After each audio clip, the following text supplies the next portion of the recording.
politics since I was officially involved in politics, since I was 20.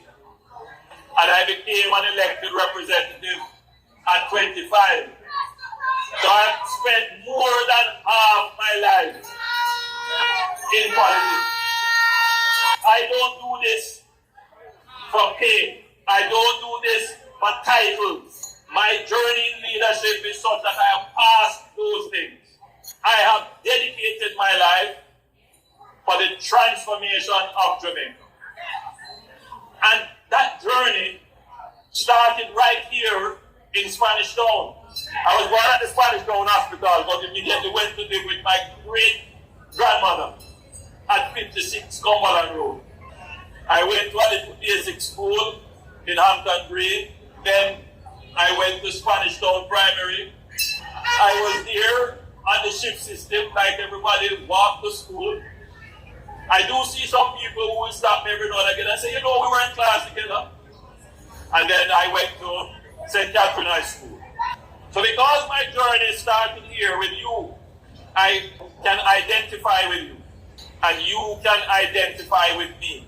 You know that I am genuine. My quest to continue to lead the country comes from a genuine place that cannot be questioned. My loyalty to this country cannot be questioned. My commitment, dedication cannot be questioned. My allegiance to this country cannot be questioned. I am chosen to give my life in service to Jamaica. It was not a second thought. It was not to put on my resume. It is because I love here and respect the people of this country. Because I, like you, went through the struggle. I don't try to wear struggle as a badge. And I'm not saying that because I went through the struggle like all of you, I should be elected. That is not my point. My point is that I have a very deep and personal understanding of what you desire, of what you aspire to be, of what your ambitions are for you and your family, and what you would like to see materialize, transform, emerge in your community, in your town, and in your country. But more than that, you can see your government, which I administer on your behalf, has delivered many of the things that you have dreamt about, that you are hoping that it will happen, that other governments have not been able to do. So you have a government, you have a leader that comes from you, that understands your dreams, your ambition, that can put it into a vision, that created a plan, and the plan is working day by day, delivering for you, the people of the country.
Experiencing a 44% reduction in murder.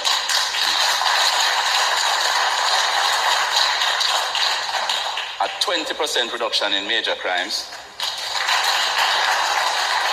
You probably should keep the applause going because there's more. Oh, wait, there's more.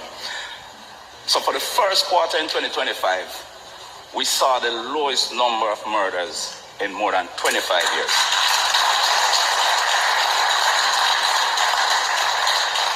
And we say 25 years because that is when we start collating and presenting the data like that. But I've done some check and I've seen in 26 years it was still not that low. And so I just, to be safe, say more than 25 years, actually more than 25 years.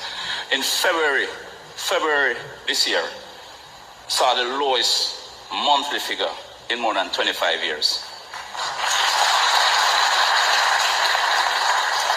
April broke February's record.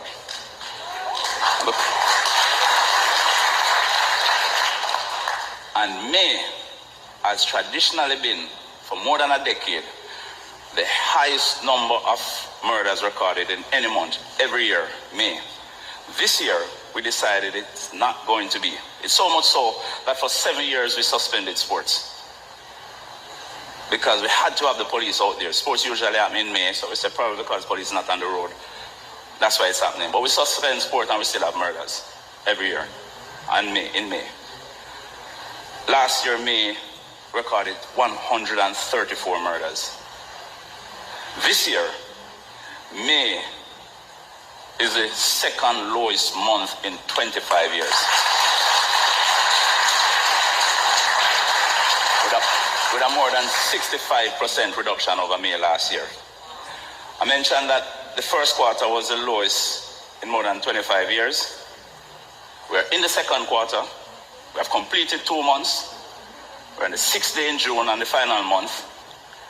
And the numbers look to me that they're going to break the first record's quarter.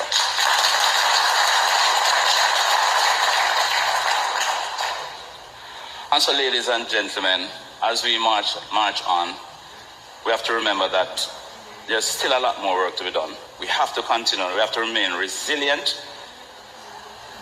And being resilient doesn't necessarily mean that you don't fall. It is how soon you rise after you fall. Because in the days to come and the months to come, you're going to find, it is possible that you're going to find days that you wish the incidents did not occur. It may happen. But we have to ensure that our resilience is such that we get the train back on track before it is totally derailed. So we have to remain resilient, we have to remain focused. And most importantly, the promises that we make to the people, we have to commit ourselves and we have to deliver on those. Who really wants to see change for the better in this country? And who is the party that is bringing change to Jamaica? Who is the party that is tangibly, really changing the landscape of Jamaica? Which political organization is changing Jamaica for the better?